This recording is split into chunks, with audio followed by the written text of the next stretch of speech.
It's signing day.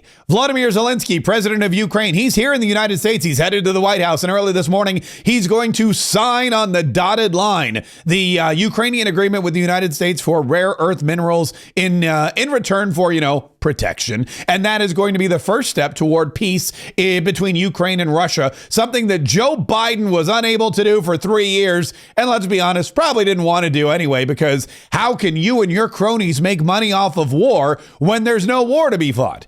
Donald Trump, in just his first 40 days in office, has been able to broker an agreement with President Zelensky, negotiate some kind of minerals agreement so that we not only can continue to bring peace to the area, but also make back the $300 billion that we gave to Ukraine without any stipulation of repayment. Again, not a very good deal, not something that Donald Trump would have done on his own, not something Joe Biden should ever have done, and the only one who seemed to have benefited was Volodymyr Zelensky. That all ends today. Yesterday, with a meeting at the White House in a press conference with UK Prime Minister Keir Starmer, Donald Trump spoke about the agreement and exactly what is going to happen today. Tomorrow, the progress toward peace will continue when President Zelensky visits the White House.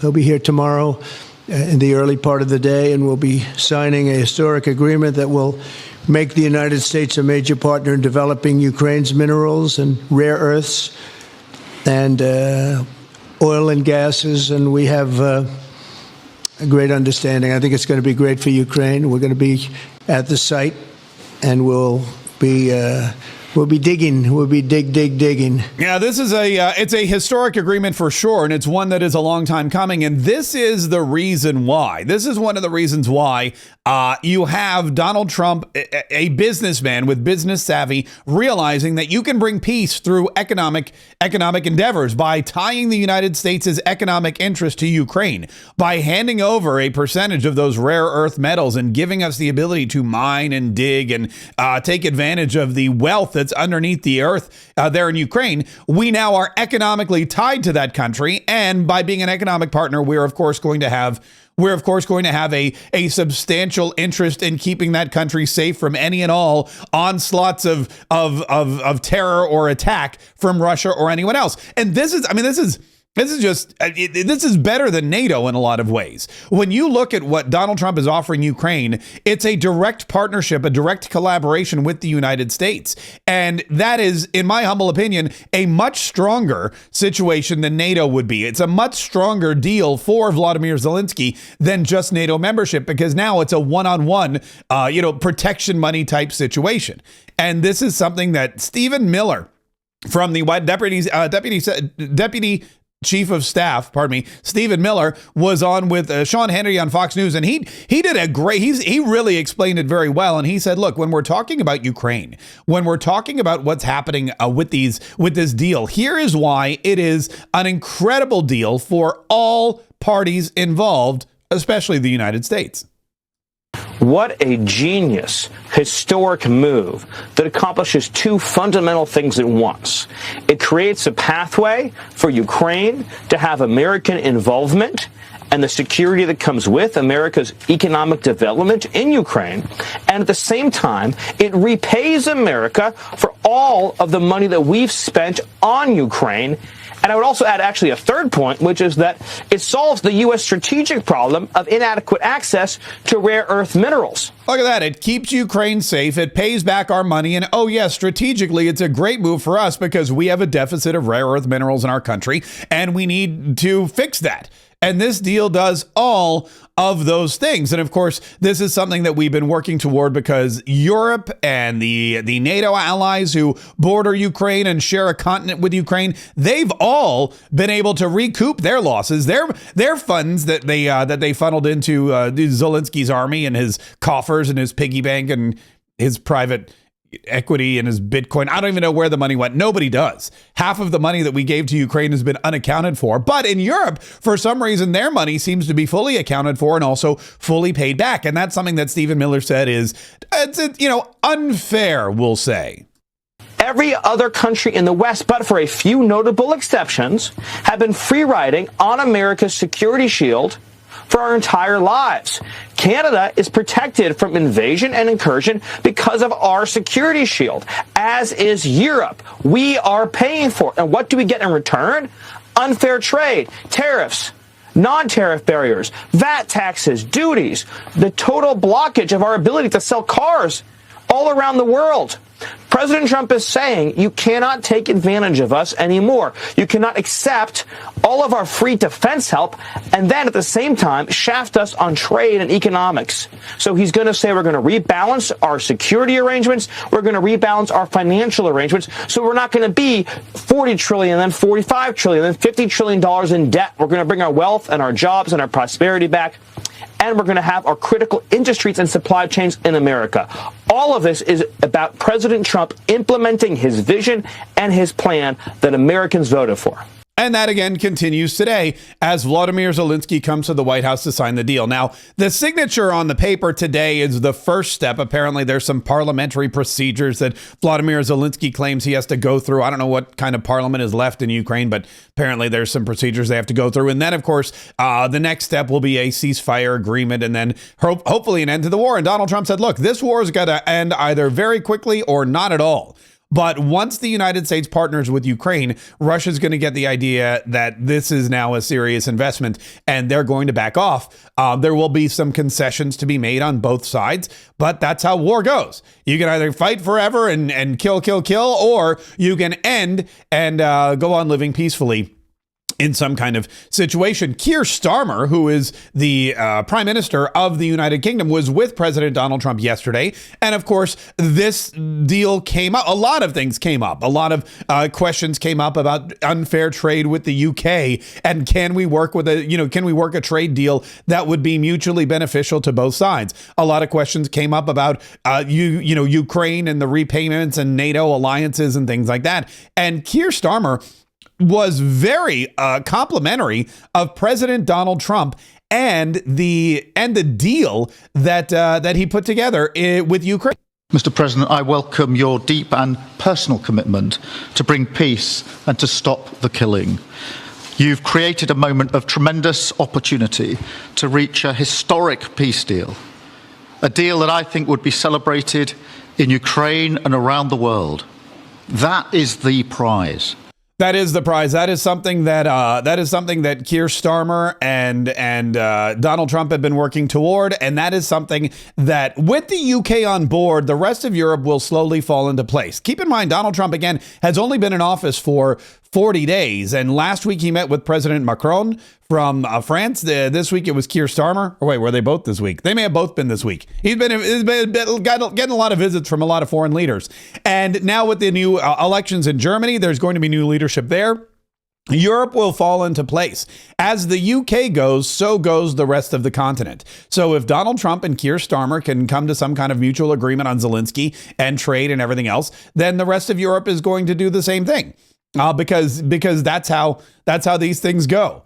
And France and Germany and all the other countries, they won't have a qualm or a question. They'll do what the UK does. And it's a solid relationship. And Keir Starmer, for as weird as some of his ideals are, and as weird as some of his things are, his outlook, by the way, on free speech, which J.D. Vance, the vice president, called out in the White House. They were all sitting around. They were they've taken a couple questions from the media, and one of the media outlets, I'm not sure if it was a British outlet or an American outlet, asked Vice President Vance about his comments that he made when he was in Europe discussing freedom of speech and the lack thereof in places like the UK. And here is J.D. Vance basically calling out the Prime Minister of the UK to his face at the White House yesterday.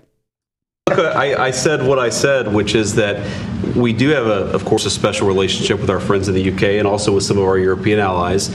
But we also know that there have been infringements on free speech that actually affect not just the British. Of course, what the British do in their own country is up to them, but also affect American technology companies and, by extension, American citizens. So that is something that we'll talk about today at lunch. We've had free speech for a very, very long time in the United Kingdom, and it will last for a very, very long time. Well, no, I mean, certainly we wouldn't want to reach across US citizens, and we don't, and that's absolutely right. But in relation to free speech in the UK, I'm very proud of our history there. We discussed all this stuff. That's a debatable. Yeah, you've had free speech for a very long time in the UK, but have you protected it? Do you still have free speech in the UK? Is free speech something that you're going to continue with in the UK? And Vice President Vance brings up an excellent point. You're censoring companies that are American companies because you don't like what the people in the UK are posting. You're going door to door with your police and you're arresting people and fining people and you're seizing computers and cell phones of people that are using Facebook and Instagram and other American-owned entities, YouTube.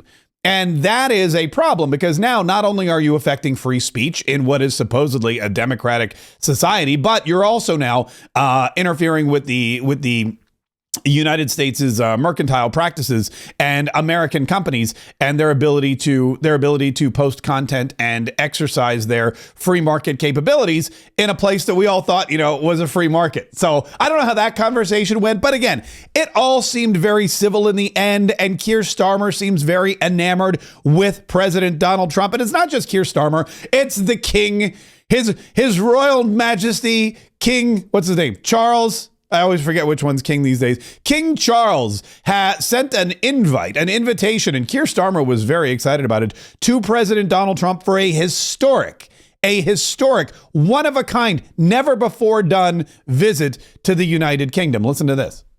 This is a letter from His Majesty the King. It's an invitation for a second state visit. This is really special. This has never happened before. This is unprecedented. And I think that just symbolises the strength of the relationship between us. So this is a very special letter. I think the last state visit was a tremendous success. His Majesty the King wants to make this even better than that. So this is truly historic. An unprecedented second state visit, and he wants to talk that through with you. And that says at Windsor. That's yes. Really something. Yes. What I haven't got yet is your answer. I do need to. The answer is yes. On behalf of our wonderful First Lady, Melania, and myself, the answer is yes, and we look forward to being there and honoring the King and honoring really your country. Your country is a fantastic country, and it'll be our honor to be there. Thank you very much. Well, thank you very much, Mr. President. I shall happily take that back to His Majesty. Yeah. Thank you.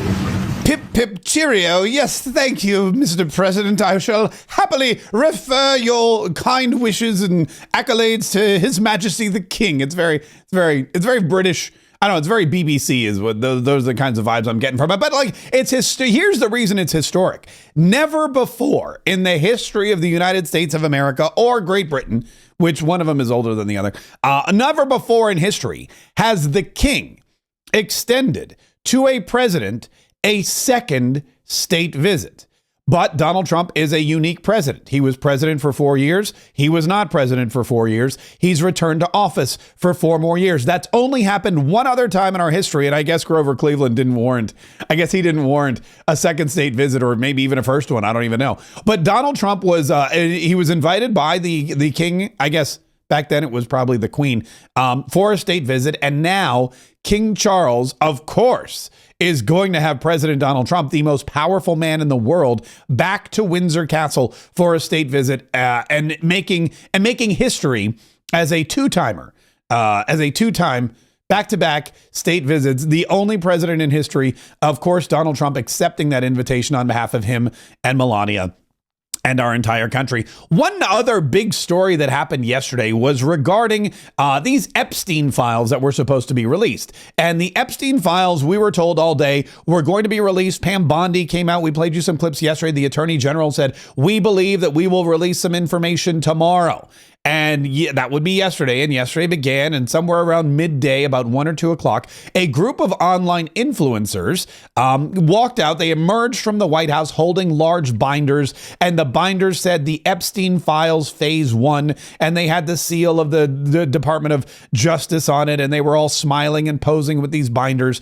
And later on, we found out that the binders didn't really hold any new and exciting information. There were definitely no smoking guns in the binders at all. And in fact, Pam Bondi and the president and the vice president met with these influencers and explained to them, shared with them a very odd story.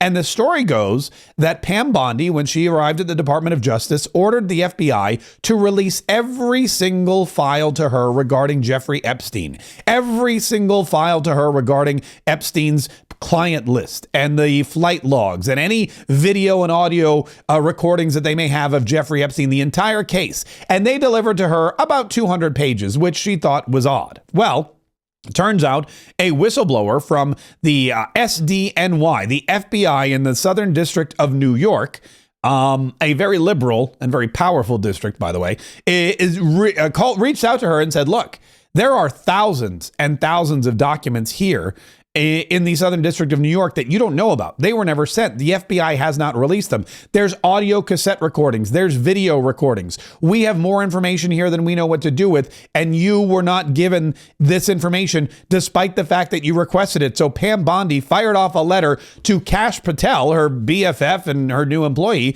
and said, Dear Director Patel, before you came into office, I requested the full and complete files related to Jeffrey Epstein. In response to this request, I received approximately 200 pages of documents, which consisted primarily of flight logs, Epstein's list of contacts, and a few victims' names. I repeatedly questioned whether this was the full set of documents responsive to my request and was repeatedly assured by the FBI that we had received the full set of documents. Late yesterday, I learned from a source that the FBI field office in New York was in possession of thousands of pages of documents related to the investigation and indictment of Epstein.